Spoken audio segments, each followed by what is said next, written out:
اللي بنتمنى ان هي ننجح في توصيلها بالفعل وان هي تصل للاخر. خلينا طيب نتكلم عن الترجي تحديدا. الترجي التونسي باعتباره من اقوى الفرق والمرشحه للفوز بهذه البطوله، وهو بالفعل من اقوى الفرق المشاركه في هذه البطوله. فوزي البنزرتي المدير الفني للترجي قرر ضم 23 لاعب لقائمه الفريق اللي هتسافر الاسكندريه يوم السبت لخوض منافسات البطوله.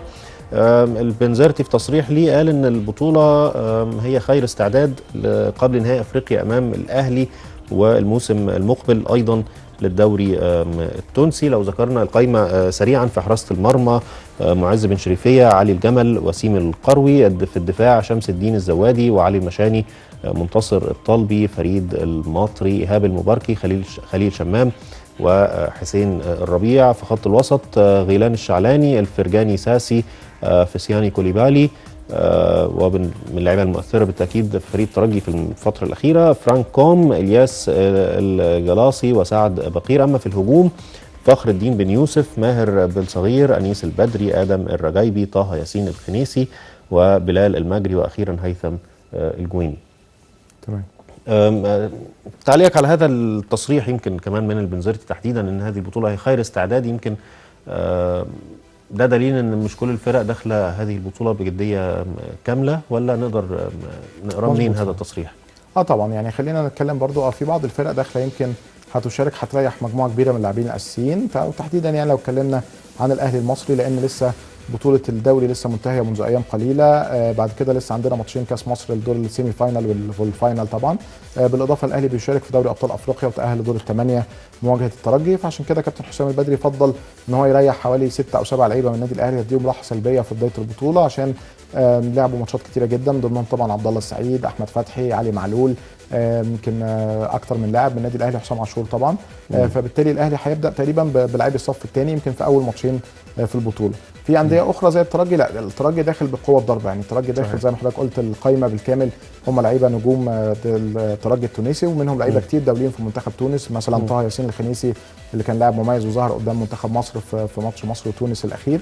فهم عندهم لعيبه دوليين كتير جدا. اعتقد الترجي داخل عشان ينافس وياخد البطوله، يعني الترجي مش داخل مش معتبر البطوله بطوله اعداديه او مباراه وديه، لا، داخل بجاهز بشكل كبير جدا وعايز ينافس ويحصل على البطوله. الترجي طبعا بطل الدوري التونسي، ماشي بشكل كويس جدا الفتره الاخيره.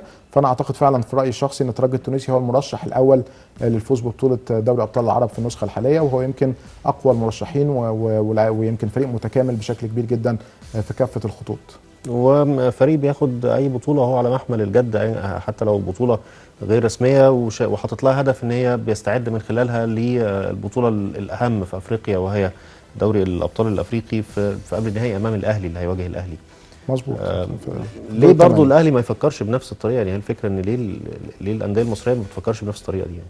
هو الفرق بس يا استاذ محمد ان الدوري عندنا في مصر خلص متاخر، يعني هم الدوري في تونس خلصان بقاله فتره، فهم اوريدي اللعيبه عندهم حصلوا على فتره الراحه السلبيه قبل البطوله دي، فبالتالي هيبداوا بقى يبتدوا، دي كانها بدايه اعداد ليهم للموسم الجديد، فهيبداوا بكل قوه، عشان زي ما حضرتك قلت ماتش الاهلي في دور الثمانيه في دوري ابطال افريقيا طبعا ده ماتش مهم جدا بالنسبه لهم. بعكس الفرقه المصريه الدوري للاسف الشديد امتد فتره طويله جدا، يعني كل الدوريات اللي في العالم انتهت، يمكن خلاص تقريبا الاسبوع الجاي هيبدا دوريات، يعني الدوري السويسري والبلجيكي هيبداوا الاسبوع الجاي، دوريات اوروبا انجلترا وايطاليا وفرنسا هيبداوا 12/8، فبالتالي احنا متاخرين جدا، الموسم عندنا لسه ما خلصش، فهي دي النقطه. واعتقد برضو كابتن حسام البدري محق في النقطه دي، لانه لو لعب بنفس اللعيبه الاساسيه هيحصل يعني ارهاق كبير جدا ليهم في النواحي البدنيه، وممكن ما يقدروش يبتدوا الموسم الجاي، فعشان كده هو فضل دي يمكن انسب وقت ان هو يديهم راحه. انا اعتقد ان هو هيديهم راحه يمكن اول ماتشين وممكن الماتشات الثلاثه بتاعت المجموعه، لكن لو الاهلي كمل ووصل للسيمي فاينال في البطوله العربيه برضو اعتقد هيبتدي بقى يدخل اللعيبه الاساسيين مره ثانيه ويبتدي يلعب بقوه عشان ينافس على البطوله، لانها في الاخر برضو بطوله جماهيريه مهمه للنادي الاهلي. بالتاكيد. واول مشوار النادي الاهلي هيكون امام الفيصلي بطل الاردن. المباراه دي هتقام يوم السبت الساعه 9 مساء على ملعب الانتاج الحربي. خليني اسمح لي استاذ خالد